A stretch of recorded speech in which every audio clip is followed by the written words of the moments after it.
Some of the highest Google searches in the world is how to increase your confidence, how to increase your self-esteem,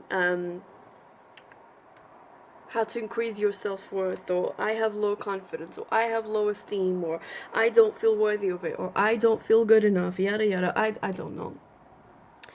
I'm not an SEO expert that I sit there, but I know that one of the number one things people search for on Google is confidence. Why? Because people respond to confidence, and people also respond to a lack of confidence. That's the thing. So I had an interesting conversation with a gentleman today. We sat down over lunch, and every time I sit in front of a man, I'm always like, as a man, every man has probably heard that from me, like, if he's in my vicinity, because I'm always curious about how men think and how men see the world. I don't need to ask women how they see the world, because I'm already a woman. I have good understanding of how women see the world.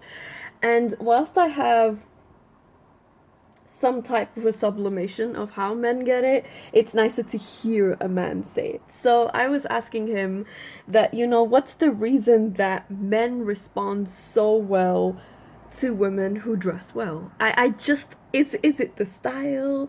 Is it how women carry themselves? And he's like, confidence.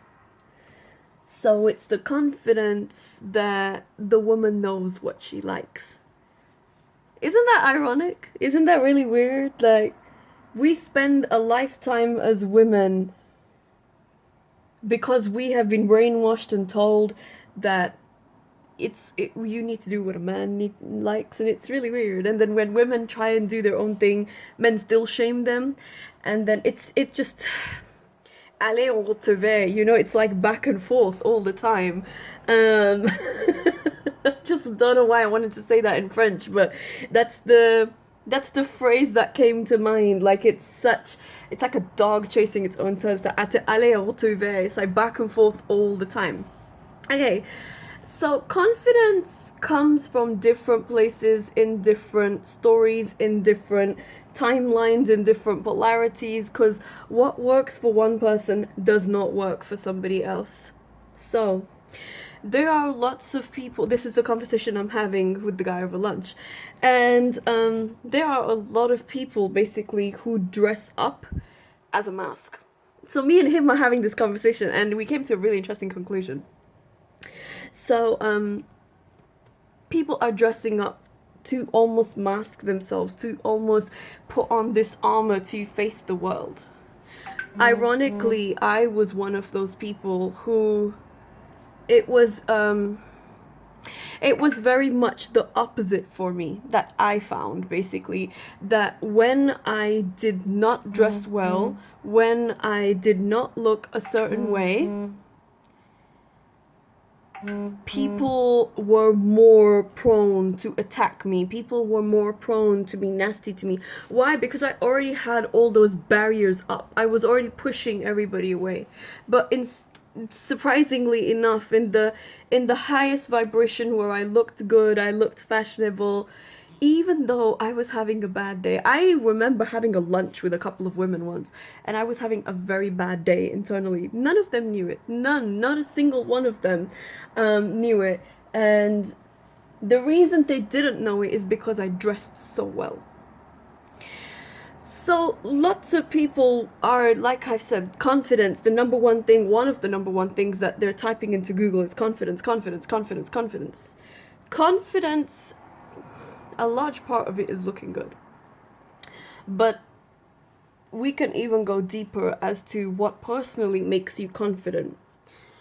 How I always describe it to my clients, what makes you confident is what makes you feel unstoppable, invincible, untouchable, not in an arrogant way, not in a boastful way. What makes you feel, wow, I feel so good. Like, is there a specific dance? Is there a specific item of clothing? Is there a time in your life where you felt unstoppable? What can you bring from that to the present? And confidence, not so much is just about being skilled at what you do. That's one thing. It's about really feeling good. When you're confident in something, you're in control of that situation, not controlling. You're not controlling yourself, and you're not controlling other people. You are just in control of that situation. When you are in control of a situation, the wellspring of emotions comes from within, as opposed to being at the mercy of somebody else. You can tell when people don't feel good. I know when I'm not feeling good because I don't like looking at people. I don't like engaging with people. It's always that there's mentally, oh, I look like shit today. I didn't sleep enough, or, I didn't look after myself, right? So there's that narrative, man or woman, that's going on in your head, basically. And then you're gonna be like, I just want to go out, do my thing, and come home. Or I just don't want anyone to talk to me today.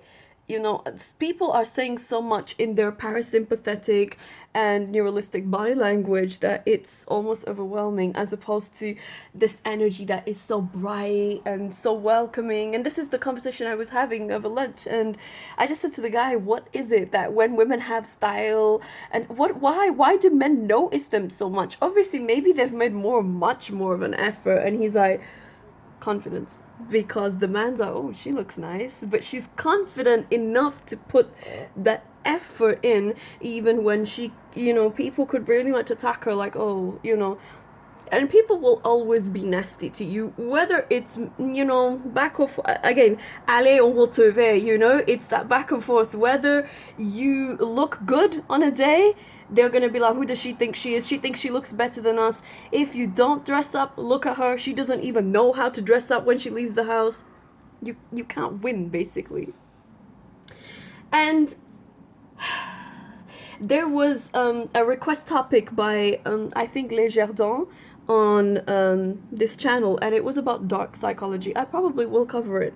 But to increase your confidence is to know what makes you high vibrational, to know what makes you feel good, what areas make you feel good. If you don't know what makes you feel good, you can't communicate that to somebody else. If you don't know what wine you like to drink, or what drinks you like, or what type of food you like, what are you going to tell anybody else? How are you going to share that with your friends, or your significant other, or anyone for that matter?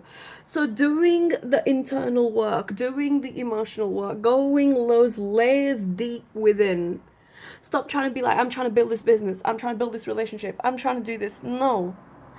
Go deep within. Who are you? Deconstruct everything that society has placed all these mad expectations on you of who you should be, how you should show up, blah blah, this, that. It's really an act of courage to sit with yourself and be yourself, and sit with yourself and say, I want true confidence, but what does real confidence look like? What does it look like to feel enough in a place? Not, oh my god, I'm not enough. What does it, my homework to everybody in who's watching this is basically, what does it look like to feel enough within yourself?